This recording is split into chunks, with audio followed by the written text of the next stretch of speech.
Political analyst Rajani గారు మరి కాసేపట్లో జాయిన్ అవుతారు. ముందుగా కిషన్ రంజిత్ కుమార్ గారు మీరే చెప్పండి.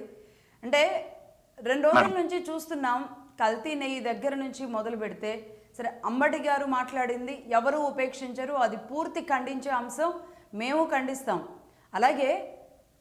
అలాగే దాడిని కూడా అదే విధంగా ఖండిస్తుంది మగధా న్యూస్. ఏకంగా ఇంటి మీదకి వెళ్ళి నిప్పు పెట్టేలాంటి పరిస్థితికి కారణం దాకా వెళ్ళడం అనేది కరెక్టేనా? అందున టీడీపీ కార్యకర్తలు అలా చేస్తారు అంటే అది వీలవుతుందా? ఇప్పటి వరకు టీడీపీ ఒక క్రమశిక్షణ పార్టీ అని చెప్పిన ఆ లైన్ ఏదైతే ఉందో ఆ లైన్ తప్పినట్టుగా కనబడట్లేదా? లేదు లక్ష్మి గారు, మనకి రాష్ట్రంలో దాదాపు జనవరి 31 నుంచి ఈ రోజు వరకు కూడా దాదాపు ఈ రోజు ఫిబ్రవరి 2వ తారీఖు అండి, ఈ రోజు వరకు కూడా జరుగుతున్న సంఘటనలు ఏంటంటే, కూటమి ప్రభుత్వం అధికారంలోకి వచ్చి దాదాపుగా ఇప్పటికి 18 నెలలు అయిందండి. ఇది 19వ నెల. మరి ఈ 18 నెలల కాలం బట్టి కూడా గత వైసీపీ ప్రభుత్వంలో 5 సంవత్సరాల కాలంలో జరిగినటువంటి అరాచకాలు కానీ, అక్రమ కేసులు కానీ, అన్యాయాలు కానీ, లేకపోతే చంపడాలు కానీ, ఇళ్ల మీదకి వెళ్ళడాలు కానీ, ఇవన్నీ కూడా మేము చూసి 5 సంవత్సరాలు భరించున్నాం. మరి మేము అది కాదండి, ఈ 17-18 నెలల కాలం బట్టి మేము ఎందుకు సంయమనంతో ఉన్నాం? మా కూటమి నుంచి కానీ, లేకపోతే మా ముఖ్యమంత్రి చంద్రబాబు నాయుడు గారు మాకు మా యువనేత నారా లోకేష్ అన్న చెప్పినటువంటి సిద్ధాంతాలు అవన్నీ పాటిస్తూ మా పార్టీకి ఉన్నటువంటి ఏదైతే క్రమశిక్షణ ఉందో ఆ క్రమశిక్షణతోనే ఇప్పటి వరకు కూడా ఈ 10 నెలల కాలం బట్టి కూడా ఏ ఒక్క వైఎస్ఆర్సీపీ పార్టీ కార్యకర్త మీద కానీ, నాయకుడి మీద కానీ, లేకపోతే వాళ్ళ ఇళ్ల మీద కానీ ఇంతవరకు ఏమి చేసింది లేదు. మొన్న ఏం జరిగిందంటే, ఇవంతా కూడా రాష్ట్రంలో డైవర్షన్ పాలిటిక్స్ అండి. ఎందుకంటే వీళ్ళకి వైసీపీ వాళ్ళకి ఒక ఇష్యూని ఏ రకంగా డైవర్ట్ చేయాలో బాగా తెలుసు. వాళ్ళందరూ కూడా పిహెచ్డీ చేసిన వాళ్ళు, వైసీపీ పార్టీలో ఉన్నవాళ్ళు. ఎందుకంటే దీనికి సంబంధించి ఇప్పుడు కల్తీ నెయ్యి ఉందండి. కల్తీ నెయ్యికి సంబంధించి తిరుమల లడ్డూకి సంబంధించినటువంటి దాంట్లో సిట్ ఏవైతే వాస్తవాలు చెప్తుందో ఆ వాస్తవాలు మొత్తం కూడా బయటకు వచ్చి ఇది రాష్ట్ర వ్యాప్తంగా జాతీయ స్థాయిలో కూడా ఒక తీవ్రమైనటువంటి చర్చకి దారితీస్తుంది. కాబట్టి ఆ దారి తీసే క్రమంలో వీళ్ళు ఏ రకంగా కూడా డిఫెన్స్ చేసుకోవాలి అన్న ఉద్దేశం మీద డైవర్షన్ పాలిటిక్స్ మొదలు పెట్టారు. ఎవరు మొదలు పెట్టారు? ముందు జనవరి 31 తారీఖున ఎవరు మొదలు పెట్టారు? అంబటి రాంబాబు గారు ఎందుకు మాట్లాడారండి? ఒక ముఖ్యమంత్రి స్థాయిలో ఉన్న వ్యక్తిని తీసుకొచ్చి రకరకాల అంటే అన్పార్లమెంటరీ లాంగ్వేజ్, అబ్యూజింగ్ వర్డ్స్ మొత్తం కూడా మాట్లాడుతూ, అతను కూడా ఒక మాజీ మంత్రి, సీనియర్ పొలిటీషియన్, ఒక పార్టీలో చాలా కీలకంగా వ్యవహరిస్తున్న వ్యక్తి. మరి అతను కూడా ఇలాంటి వాళ్ళ ఇంట్లో ఆడవాళ్ళు ఉండరండి? వాళ్ళకి చుట్టాలు ఉండరా, బంధువులు ఉండరా, వాళ్ళ ఇంట్లో ఆడవాళ్ళు ఉండరా? లేకపోతే అతను చుట్టూ తిరిగే వాళ్ళు అతను వాళ్ళ ఇళ్లలో కూడా అదే మాటలు మాట్లాడతారా?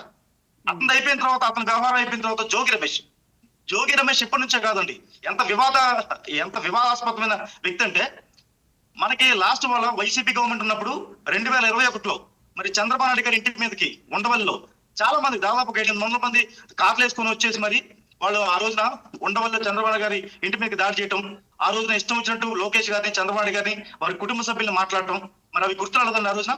మరి అలాగే ఎలక్షన్ టైంలో కూడా మరి పోరంకిలో ఏం చేశాడు ఆయన? వాళ్ళ పార్టీ కార్యకర్తలు తీసుకొచ్చి రాళ్లు రావటం, కర్రలు పట్టుకొని రావటం, ఒక రకమైనటువంటి రాక్షసం. తర్వాత మొన్న మనకి జనవరి 23వ తారీఖు 23 కావచ్చు, లేకపోతే జనవరి 31 కావచ్చు, అంటే వాళ్ళంతకు వాళ్ళే సెల్ఫ్ గోల్ వేసుకుంటూ ఎందుకు మాట్లాడుతున్నారు? రాష్ట్రంలో ఎందుకు లా అండ్ ఆర్డర్ ఈ 17-18 నెలల కాలం బట్టి లా అండ్ ఆర్డర్ ఎక్కడ మిస్ అయిందా? మాకు ఈ 17-18 నెలల కాలం బట్టి కూడా దాదాపుగా ఆంధ్రప్రదేశ్ ముఖ్యమంత్రి గారు కావచ్చు, లేకపోతే లోకేష్ గారు కావచ్చు, కూడా కూటమికి సంబంధించిన వీళ్ళందరూ కూడా వివిధ దేశాలు తిరుగుతూ, లేకపోతే జాతీయ స్థాయిలో ఉన్నటువంటి రకరకాల కంపెనీలు పట్టుకొచ్చి ఆంధ్రప్రదేశ్ ఏ రకంగా మనం అభివృద్ధి చేయాలి, ఒక పోలవరం విషయంలో కావచ్చు, ఒక అమరావతి విషయంలో కావచ్చు, ఒక జాబ్ క్యాలెండర్ విషయంలో కావచ్చు, ఒక పెన్షన్ల విషయంలో కావచ్చు, ప్రతి ఒక్క విషయంలో, అంటే అభివృద్ధి విషయంలో కానీ, లేకపోతే సామాజిక సంక్షేమ విషయంలో కానీ, ప్రతి విషయంలో కూడా మేము అదే ప్రత్యేకమైన ఎజెండాగా తీసుకొని వెళ్తున్నాం. మేము ఎక్కడా కూడా ఇప్పుడు అక్రమ కేసులు పెట్టాలి, ఇళ్ల మీదకి దాడులు చేయాలి, లేకపోతే మేము కొట్టాలి, లేకపోతే వేరే విషయం చేయాలనుకుంటే ఈ 18 నెలల కాలం బట్టి కూడా ఏ ఒక్క వైఎస్ఆర్సీపీ నాయకుడు కానీ, కార్యకర్త కానీ ఈ రాష్ట్ర వ్యాప్తంగా జెండా పట్టుకొని బయటకు వచ్చే పరిస్థితి ఉండదు లక్ష్మి గారు. మరి ఆ పరిస్థితుల్లో మేమంతా సంయమనంతో అంటే కేవలం ఆ తిట్టే ఇంత మంటల దాకా దారి తీసింది అంటారు. ఖచ్చితంగా అండి. ఎందుకు వాళ్ళు చెప్పాలి. ఇప్పుడు అంబటి రాంబాబు చెప్పాలి, జోగి రమేష్ చెప్పాలి. రంజిత్ కుమార్ గారు ఇప్పుడు ఆయన తిట్టిన తర్వాత దాడి అనేది ఒక్కటి పక్కన పెడితే, ఆయన్ని నిన్న ఎలా అయితే అరెస్ట్ చేశారో అలాగే తీసుకువెళ్ళి కోర్టు ముందు ప్రవేశపెట్టారు. సరే, కోర్టు సీరియస్ అయింది, ఎవరి మీద అయింది? రాష్ట్ర ప్రభుత్వం మీద అయింది. ఇలాంటి అంటే అప్పుడు పోలీసులు ఏం చేస్తున్నారు? ఇంత పెద్ద దాడి జరుగుతుంటే అని కోర్టు సీరియస్ అయింది. కానీ ఆయన చెప్పుకున్నారు నా మీద అన్యాయంగా పెట్టారు అని చెప్పేశారు. బట్ ఆయన క్షమాపణ చెప్పారో తప్పని ఒప్పుకున్నారో లేదో కోర్టు ముందు మనకైతే ఎగ్జాక్ట్గా తెలీదు. కానీ ఆ సందర్భంలో కోర్టు సీరియస్ అవ్వడం కానివ్వండి, అలాగే రాష్ట్ర ప్రభుత్వం కూడా ఆయన గతంలో మాట్లాడిన వ్యాఖ్యలు, గతంలో ఎలా రెచ్చగొడుతూ చేశారు, లా అండ్ ఆర్డర్కి అంబటి రాంబాబు గారు బయటకు వస్తే ఎంత విఘాతం కలుగుతుంది, ఇవన్నీ కూడా కోర్టు ముందు పెట్టడం, ఆయన్ని 16 రోజులు రిమాండ్కి ఇవ్వడం, ఆయన ఇప్పుడు రాజమండ్రి జైలుకి పంపించడం, ఇవన్నీ జరుగుతున్నాయండి.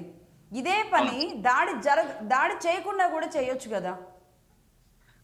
లక్ష్మి గారు, మనం అందరం కూడా మానవ మాత్రులు అండి. మనకి కొన్ని మనకు తెలిసి జరుగుతాయి, కొన్ని తెలియక జరుగుతాయి. ఇప్పుడు రాష్ట్రం అనే సిస్టమ్ మీరు చెప్పింది ఖచ్చితంగా ఒప్పుకుంటాం. మేము కూడా తెలుగుదేశం పార్టీకి మేము కూడా ఒప్పుకుంటాం. కానీ ఇంత రాష్ట్రంలో ఉన్నటువంటి ఇప్పుడు ఏదో ఒక మూల ఎక్కడో చోట ఇంత సిస్టమ్ లో ఎక్కడో చోట చిన్న విషయంలో తప్పు జరగకుండా ఉండదండి. ఇప్పుడు రాష్ట్ర ముఖ్యమంత్రి గారిని లేదా వారి రాష్ట్ర ముఖ్యమంత్రి గారిని పట్టుకొని అంత దారుణమైన మాటలు మాట్లాడితే అప్పటికీ కూడా మా పార్టీకి సంబంధించిన వాళ్ళందరూ కూడా సమయంతో చూశారు.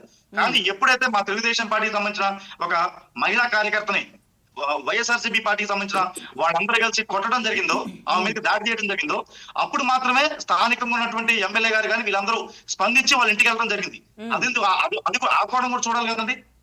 మేము వాళ్ళు మాట్లాడినా కూడా మేము పడాలి, పడుతూనే ఉన్నాం. ఎందుకంటే రైట్ రంజిత్ కుమార్ గారు, ఇప్పుడే రజనీ గారు కూడా జాయిన్ అయ్యారు. నమస్తే రజనీ.